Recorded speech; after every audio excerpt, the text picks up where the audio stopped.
Hello everyone, welcome back to my channel. My name is Jalen and today I have my May wrap-up. So overall it was a pretty good reading month. I had a couple 5 stars, I believe, a lot of 4 stars, and I did read the International Booker shortlist, which I covered in my last video, so I'll briefly go over those in this video, but I'll stick to the stuff that I haven't covered yet for the most part. So yeah, let's get into it. But quickly before I do, today I am drinking this beer that I found at my local beer can shop place here in Phoenix. It's called Pale from the Crypt. Pretty cool can art. So it looks like this one's from San Luis Obispo, California. Who's the brewery? Liquid Gravity Brewing Company. Pale from the Crypt is a big, bold, unapologetic West Coast pale ale. It boasts a robust aroma of peaches, tangerines, and passion fruit. A backbone of 2-row barley, caramel malt, and torrefied wheat act to balance the beer for a frighteningly satisfying experience. So with strata and mosaic hops. Cool. So we'll see. It's 5.5%. I like a pale ale situation. I tend to drink a lot of like hazy IPAs that are in like the 6 to 8% range, but it's nice to have like a pale that's a little bit lighter in alcohol percentage, and they taste really good too. So let's see what this one is given. Oh my god, that is incredible. Whoa, I haven't been that like blown away by a pale in a while. I mean, I like them, but that's pretty like juicy and flavorful and kind of like citrusy, fruity. You guys, I am so sad. I just filmed an entire wrap-up video, sitting here, 45 minutes, and my goddamn microphone was not working for like 90% of it. No words. I can't. I'm so mad. Okay, so we're gonna do this again. I'm going to do it for you all. I'm gonna talk about all these books again. So I hope you enjoy this video. Okay, so I still have like this much of my beer left. I was enjoying it while I was doing the fucking April wrap-up. I'm fuming. I'm fuming. I'm absolutely fuming. Gemma Collins, anyone? Hopefully it's better this time. Positive note. Maybe it'll be better going over it again. So, the first book I read this month was The Employees by Olga Ravn. This is a book I talked about in my last International Booker Shortlist video, and I absolutely love this book. Sorry to interject again. I cannot believe I'm talking about this again. I'm so mad, everyone. Okay. So, we follow these employees that are aboard this spacecraft in the 2100s. And so this book is this basically like takedown of capitalism, the workplace, looking at the effects that it has on the psyches of both humans and humanoids. So this book is a lot about longing. I also talked about it in my books about longing video, but so the book is told from the perspective of this committee who is taking a bunch of statements from the employees aboard this spacecraft. And what they're doing is asking them what the impacts of these various objects that they've acquired onto the spacecraft, how that's impacting them, their psyches and their minds and what they're thinking, basically. And so we get a bunch of different statements that are out of order, some are missing, and so it's a bit spooky, mysterious as to like how this is being told to the reader. Some of the statements are 2 pages, some of them are 1 sentence, and so we get a look at all of these humans and robots, and often the distinction between them blurs because sometimes it's specified that they're human or a robot, sometimes it's not.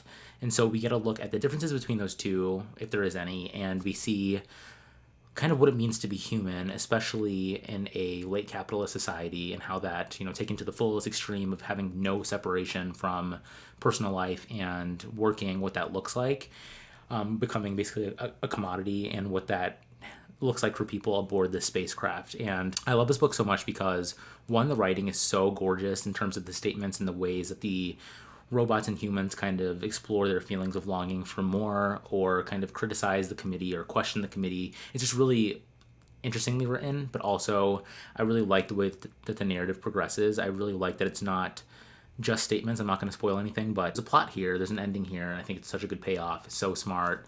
Absolutely love this book. Definitely read it. 5 stars. Probably my favorite book I read this month, so yeah, high praise for me. Next, I read The Hole by Hiroko Oyomada, and this one is a really slim novella that looks at a woman who is moving with her husband because he has a new job, and so they move in his family's kind of close by neighboring property. And so she had worked before, and now she quits her job and becomes a housewife, basically, in this kind of rural landscape, kind of in the middle of nowhere, it seems like. And so what we see is a woman longing for more. We see her questioning what it means to no longer be a working individual and being a housewife, and how to find yourself, how to find purpose without, operating in the workplace setting. And so I think it's an interesting companion to the employees, exploring very similar themes, but this one is more of a fever dream style novel, because what happens is one day when I believe she's going to a supermarket nearby. She walks and kind of explores her surroundings, trying to keep herself busy. She sees a weird creature and she follows it, and she falls into this hole. And from there, she gets out of the hole, and you see her kind of getting into these weird interactions with people, not sure what's real and what's not. Is she losing her mind because she has nothing to occupy it? And so it's an interesting character study of what happens when someone is pulled out of work. And so I think this is an interesting book. I gave it 3 stars because I do think by the end of it, I was kind of like waiting to see what was going to happen. I kind of wanted it to wrap up. I think it's very simply told. The language is not too flowery at all. It's very simple, kind of sharp prose. But I do think the ideas here are really interesting, and so I would recommend it if you kind of like these workplace novels, or if you like fever dream style novels. I would like to do a video on workplace novels at some point, because I really like this theme in fiction. I haven't even read like Convenience Store Woman, which I know is like a seminal text on like workplace novels and capitalism. And so yeah, let me know if you're interested in a video about that, because I really like this niche subgenre of books. But yeah, The Hole is a weird one. It hasn't really stayed with me too much, but I will say I enjoyed my time with it, and I like the weird, strange, surreal aspects of it. Not sure I completely understood everything it was going for, but I really liked the final scene. It was a good payoff. So yeah, check that out if it sounds interesting to you. She has another book I really want to read called The Factory. Similarly, I think it's explicitly set in a workplace and also kind of weird and fever dreamy. So I'll probably read that one too, and I have it from my library actually. It's up on the shelf somewhere, but that was a good one. Next up, I read Sarahland by Sam Cohen. This is a collection of stories. It's a debut collection, and I really like this book. I gave it 3 stars overall. I like that this book is exploring queerness and gender identity, and basically what this collection does is it looks at a bunch of different Sarahs that are all different and kind of builds this universe of Sarahs and what it means to be a Sarah. And what she's really doing is looking at gender and identity and sexuality, and looking at these different characters and how they're kind of like parsing through and rejecting certain narratives that are expected of them.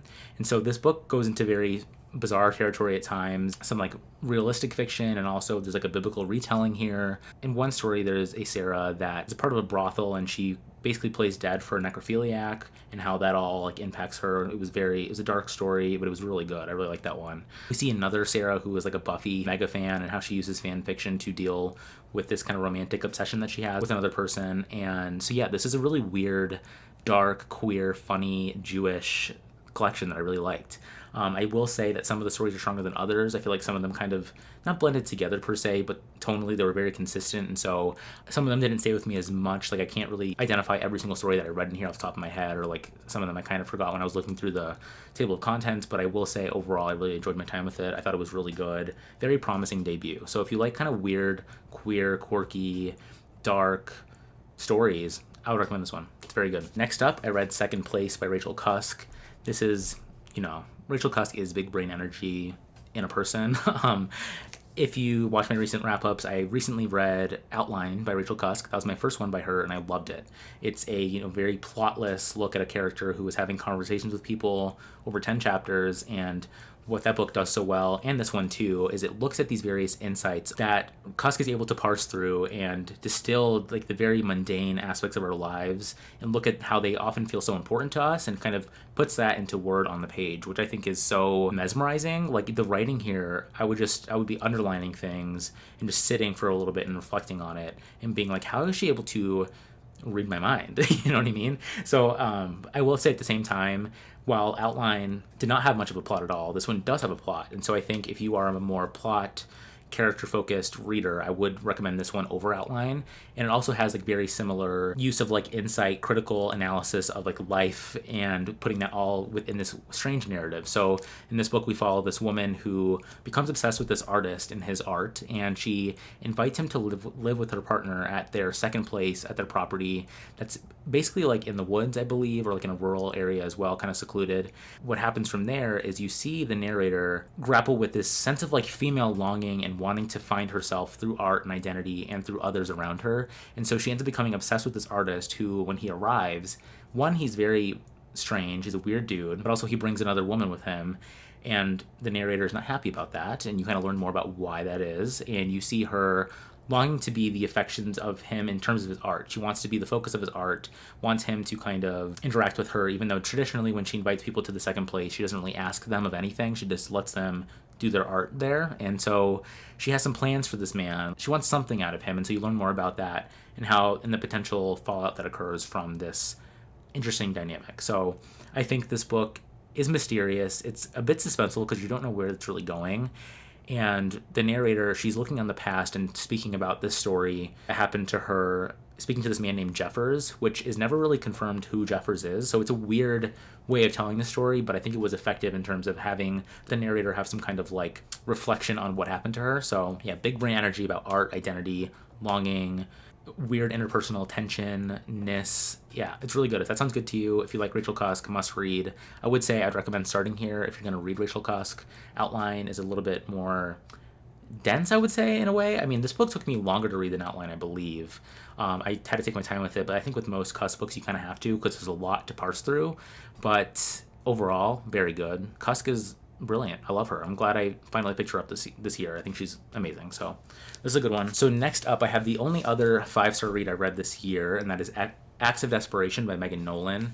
I absolutely adore this book. This book is about a woman who is engaging in very self-destructive acts in terms of her trying to discover herself and her purpose, but she's doing it in a very self-destructive way, to put it lightly. She is engaging in a lot of substance abuse, and what she ends up doing is she gets involved with this man who she falls in love with immediately, becomes quite obsessed with, and what kind of sparks the rest of this novel is initially they kind of become connected to each other. He seems to love her as well. He abruptly leaves her, and what that does to her mind and how she grapples with that and kind of spirals from there. Trigger warnings galore, by the way. Like, there's a lot going on in this book in terms of eating disorders, substance abuse issues, abuse from this man and others, sexual assault. There's a lot that happens in this book, and it's very bleak and brutal to read at times, but I really like the way that Megan Nolan is able to, kind of in a similar vein to Rachel Cusk, in terms of just like throwing these very like sharp, gutting insights about, desperation, longing for something, whether that be a person, and simultaneously yourself trying to figure out like what is it that you need to feel okay in life, feel happy in life, and how people often tend to try to find that in things that are not good for them and why that is. It's just an incredible book. It's very quickly paced as well. The chapters are super, super short, which I love. I love reading like very short chapters. It feels like you can't really put it down. You want to know what happens next, and you're like, oh, 2 more pages, I can read another chapter. And so you just keep going, and I love that. So yeah, this book is amazing. One of my favorites I've read this year so far. It's so good. If you like these kind of like depressed women moving books, EWMs, I would definitely recommend this one. It is that to a T, but just prepare yourself for a very gutting, brutal read at the same time. It's a lot, but it's very rewarding, I think, and so good. And I'm excited to see more from her. I think she's a really promising writer. So check this one out. That sounds good to you. This month I also read The Last House on Needless Street. This book was recommended to me by my friend Grace at GK Reads on YouTube. She's amazing. Shared this one a few weeks or like a month or so back, and this is a literary thriller of sorts that's getting tons of buzz from the likes of Stephen King and his son Joe Hill and Paul Tremblay, like really prolific horror thriller writers. And so this one is one I was really excited for because I hadn't really read a thriller in a long time. I was kind of put off from the genre for a bit, but I'm really glad I tried this one. I will say, though, going into this one blind, for sure. All you really need to know is that it follows this man who lives at the end of the street, and he seems to be somewhat odd. We know that he lives with his cat and his daughter in this house. That's a description of being quite run down. There's also a murder afoot, allegedly, and so you kind of see these things kind of play out from there. This book is quite bleak at times. It's very dark, horrific at times, and heartbreaking as well. I will say, don't read anything about this one if you're going to read it. Just pick it up knowing just that. I will say I was reading along. I did predict some things that happen in this book, but I think what it does very, very well. And there's an author's note at the end where she kind of reflects on why she discussed this topic that's kind of dealt with in this book. And I think it was really good. It was really interesting. And I loved this kind of the nuance that was added to this discussion. It's hard to talk about this book without spoiling it, so I apologize for being vague, but if you like a thrilling, shifting perspective, odd, mysterious read, definitely check this one out. It was really good. I really liked it, and so I want to try some more of the genre again. It was a good palate cleanser for me, so recommend it. Oh, and this one is not out in the US until September, but I got this copy from Blackwell's in the UK. I wanted to read it like soon, so you can get it from the UK if you would like, or wait till September. Next up, I read The Dangers of Smoking in Bed by Mariana Enríquez as I was reading the International Booker Shortlist this month, and this book is a horror, kind of spooky ghost story collection, all based in Argentina, I believe. This was a fun little collection. I liked my time with it. I will say I do wish going into this book I knew a little bit more about like the Argentinian sociopolitical climate that she's kind of addressing in these horror stories. I think this book is cleverly using horror to take a stab at some sociopolitical issues that I personally don't know too much about, but I do think it does it very effectively, particularly in a few stories here. Some of these are very like what WTF, like crazy, especially the story Meat. I was like, whoa, it's a lot. But it was really fun. I really liked it. I think overall, if you like horror short stories, this is definitely a book I would recommend to you. But I will say, I think some are stronger than others. Like I've said before, with short story collection, sometimes some aren't as strong as others, and so I liked it overall, though. I do want to read her first book, Things We Lost in the Fire, or her other collection, because I heard that one's even more like brutal, dark, engaging, and just better overall. So hype for that one. I think I'm going to love that one, even though I just kind of like this one, but give it 3 stars. It was a good time. Okay, next, I read Filthy Animals by Brandon Taylor, which is out June 22nd here in the US, and I loved it. I love Brandon Taylor. My favorite book last year was Real Life, his debut novel. And so I was so excited to read his story collection, Filthy Animals. And so this is a collection that is mostly interconnected stories following this guy named Lionel as he becomes involved with this couple within an open relationship, and they're a man and a woman. And as an introduction to this collection, the first story is called Potluck, and if you've read Real Life, you know Brandon Taylor loves a dinner party scene, and this is a perfect introduction to this collection as well. But the first line, I was so drawn to this book right away because it is, Lionel had been out of the hospital for only a few days when the potluck invitation came. So instantly I'm like, okay, this is going to be good. Yeah, most of these stories are interconnected following Lionel as he interacts with this couple, and we also see their perspectives as well, including some other friends or acquaintances of them, and how they all interconnect. And so what I loved most about this story collection is the way that Brandon Taylor is able to kind of simultaneously operate in this very like cinematic, evocative, putting you right in the middle of the scene writing. It's very beautiful, very eloquent, very descriptive at times, but also this book is very visceral and interior, I would say. I think what Brandon Taylor is able to do so well in this collection is that he's able to look at interpersonal relationships and really establishing so much tension, whether that be romantic or familial. He's able to explore the different kind of fraught conflicts between all these characters so beautifully, and I was just in awe in every single story and how he shifts perspectives between the stories and how that he's able to evoke something different in each one while all playing together and not really being a novel per se, because there are some standalone stories as well. But I will say, if you like Real Life, you have to read this book. It is very similar in terms of style and tone, but I would say that I really like the way that he is flexing his different skills in this collection and looking at different topics and exploring so much more outside of the one narrative that he was telling in Real Life. So overall, I love Brandon Taylor. I want to read all of his books going forward. I cannot wait to see what his next novels are going to be. I love this one. If you really like cinematic, interpersonal relationship stories that are very fraught and looking at a lot of complex themes and queerness, I would absolutely recommend this book. So good. And then finally, I read With Teeth by Kristen Arnett, which comes out June 1st, which will probably be tomorrow. I'm filming this May 31st, Memorial Day. Yeah, so this one follows a queer family. It's a queer family dramedy of sorts. I would say it's more dark than funny. So this one is it was an intense, kind of horrific read at times. So we follow this couple who's married, so Sammy and Monica, and they have this son named Samson. And what starts out as being this kind of bad seed narrative in terms of Sammy, the stay-at-home mother, she's trying to figure out whether Samson is a bad seed, whether he's evil, like what's up with this kid who doesn't really seem to be connecting with her that much. She's trying to be a good mother, but she can't really find a loving connection with him. And the book opens on the scene where he's a very young kid. I think he's like 3 or 4 years old. And this man attempts to abduct him from a park while his mom is there. And so Sammy, she's able to save him before he's taken by this man, while the man says that he wasn't trying to take him, he's trying to show him his truck. And so it's a little unsure what was really going on, but it seems like this man was trying to abduct him because he like brought him to his truck without asking the parents' permission. It was quite tense first scene. I was like, what is this book going to be? But then from there, there's a time lapse and Samson's a little bit older, and you see Sammy trying to discover herself in this very fraught marriage with this woman who is a lawyer. She works very hard, and you kind of see more about the conflict between them and her trying to be a good mother to Samson.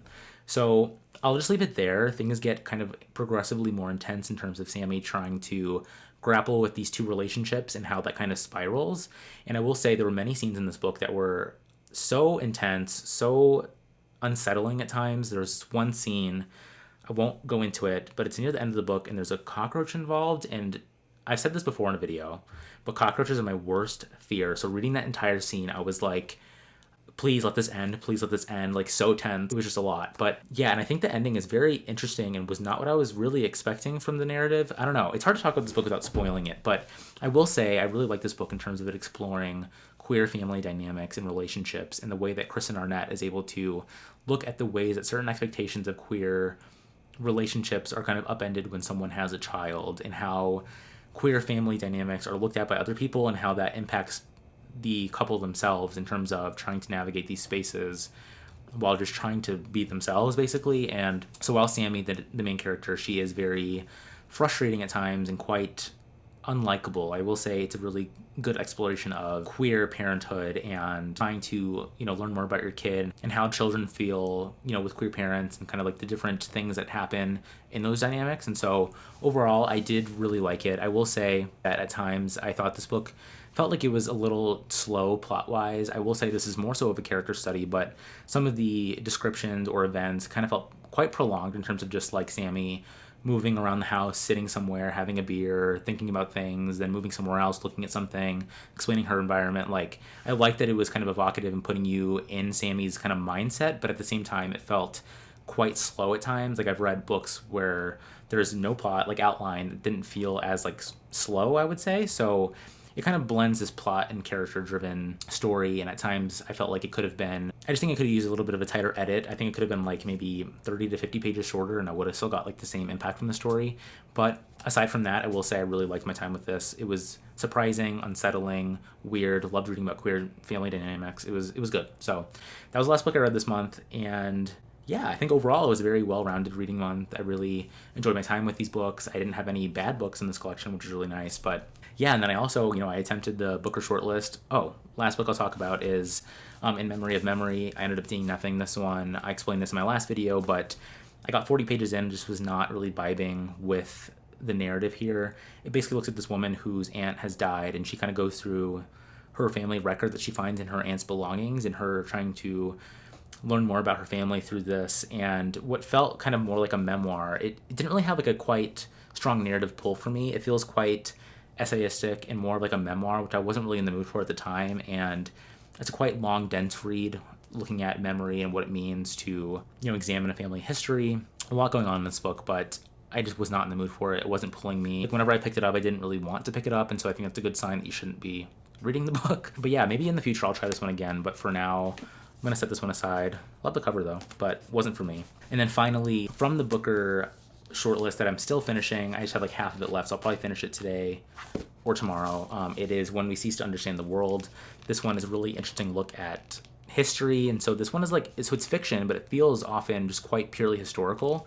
So I'm curious to see where this narrative is going to go, but we followed these various scientists, mathematicians, all set within like a backdrop of history that's typically violent, usually in war, and we see them becoming obsessed with scientific discovery and trying to crack the code of the universe, what it means to be human, what the laws of the universe are, and how you see these various people become completely obsessed with these ideas and how that leads to their own kind of destruction. So I'm really interested to see where this one goes from here. The writing is so good. It's able to describe these very like broad, big brain ideas of like physics, mathematics in a very digestible way. I will say I don't understand everything that's discussed in this book, but I would say that it is so like well paced. I feel very glued to the narrative when I'm reading it, and so overall really like it. I think it'll be like a 4-star for me, should hold as it is now. But yeah, full thoughts to come in a future video, but really liking this one as well. And I think this one is going to win the International Booker shortlist just because the translation I think is very good. I haven't read the original in Spanish, but